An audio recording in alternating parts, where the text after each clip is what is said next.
People whose first relationship was very long-term. What weird thing did you believe was normal until you started seeing other people? I texted my then new girlfriend about where I was and who I was with about every 30 minutes. After the third time, she told me that she didn't need to get updates on what I was doing, and to just let her know when I got home safe.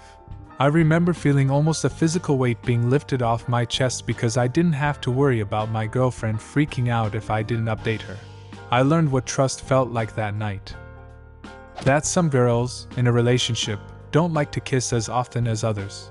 I'm just talking about pecs when IGF gets home, etc. I always enjoyed a hello kiss, but I guess some girls don't. It's heartwarming to realize that there are girls who are as into kissing as I am. My ex wasn't into kissing very much. I would lick the side of my first girlfriend's face like a dog, and she loved it. My second girlfriend slapped me when I tried it. It wasn't super long term, only about a year, but when you're in high school that's fairly long term. My ex was a very clingy dude, sweet, but would follow me around every social gathering and get jealous of me spending time with my friends. When I started dating the guy who is now my husband, I remember looking around at a party early on of mostly my friends that he hadn't met before, and I couldn't find him. I asked someone where he was, and he was out by the fire with a group of people chatting and hanging out. I was astonished that we could just go our separate ways in a social setting, and that was totally fine. We didn't have to be attached at the hip the whole time. When I say he would follow me around, I literally mean he never left my side. And these were parties and things where he knew everyone as well. At one point my friend was upset, so I went into a bedroom with her and another friend to talk to her, and within 5 minutes he came into the room, and even though this was obviously private, he just stood in there. And I did tell him multiple times that we didn't constantly have to be beside each other. If you and your partner like to hang out at parties, that's fine, but it was suffocating to me. He was jealous of my friends and complained when I would make plans with them. Honestly, we were young, and he's probably a totally fine dude now. We were just not right together. As a clingy guy trying to not be, what would you say is the appropriate amount of time to be with your partner v friends at a party? Don't think of it as appropriate amount of time. If you are hanging out and chatting along with your girl, that's cool. But if you are just standing there while she is talking, that is being clingy. Also depends on the setting. If you're at a party where you know everyone and she doesn't know very many people, it may not be appropriate to leave her alone at all. It doesn't hurt anyone to talk about it first. If both know everyone at the party, split up and trust each other. This is morbid, but I thought it was normal to argue every day. I thought all couples have their bickering, and it was just a regular thing. I was astounded when I went into my next relationship and actually got on with the guy, and went weeks and weeks without having any issues. It always felt like the bubble was going to burst. Goes to show, don't stay in a relationship just because you've already invested a ton of time. You get one life, spend it with someone who makes you laugh every day. Her father hating me. I just thought this was normal. But in the subsequent 3 relationships, last one turning into a marriage and family, the parents were kind, and I couldn't believe that is possible. Same thing for me, man.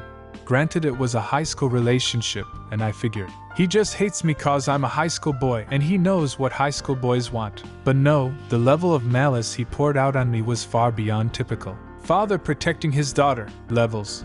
She eventually dumped me after he threatened to kick her out of her family. In a happy relationship now with an awesome girl whose whole family is a ton of fun, so it worked out for the best. Psychological abuse. I have a physical reaction now when my current partners are nice to me when I do something he would have berated me for hours and locked me in my room for.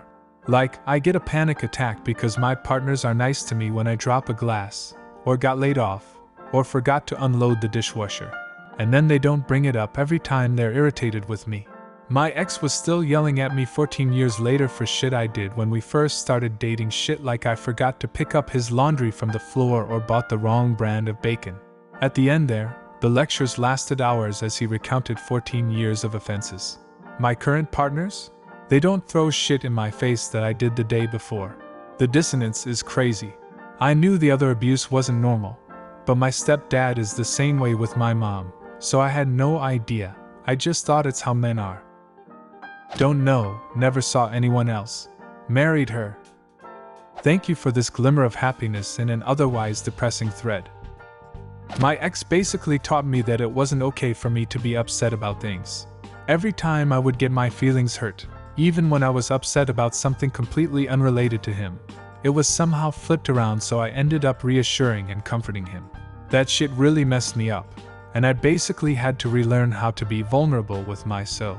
He also had a very solid plan of how he expected me to live my life.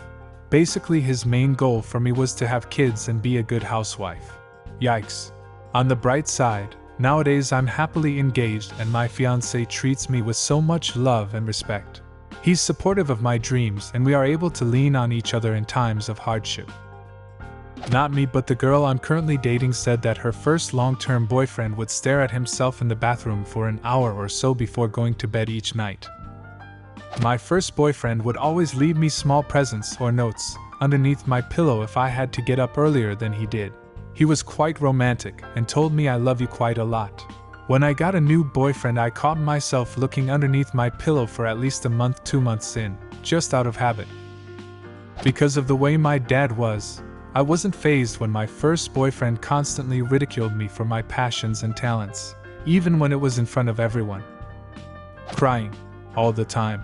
She would use tears to the point of manipulation. This was in high school BTW. I thought that was just a girl thing, but no way.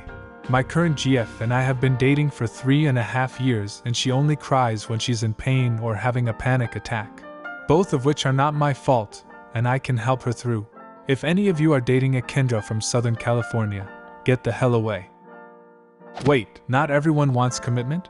I always look to the future. It was nice that the guys I dated in between my long relationships were kind enough to break it off when they realized what I was really after though.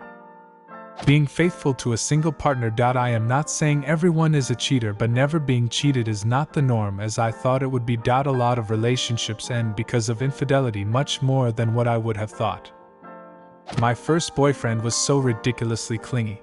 Like if we were in bed together we would have to cuddle, otherwise he would cry and think that I was mad at him, when in reality I was just hot and wanted some space. I just thought that's what relationships were. My relationship now is nothing like that. It is so nice to be in the same room but doing completely separate things and not have to worry about each other. I grew up in a pretty strict Christian home and was taught that sex before marriage was a sin. My first teenage boyfriend and I were together for 5 years and never came anywhere close to having sex. At the time, I thought it was because I was a good Christian.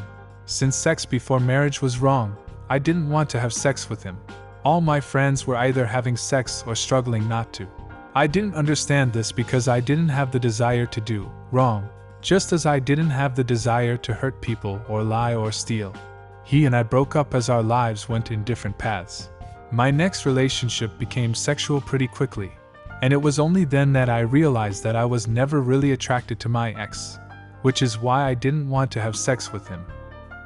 You're apparently not supposed to be afraid of your boyfriend, and a man doing his share of his own housework is not impossible to come by, nor something you can't realistically expect.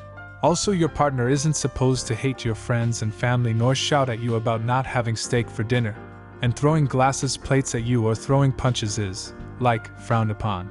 I'm living a much better life nowadays, truly. That mental emotional abuse and not doing things together was normal, if that makes sense.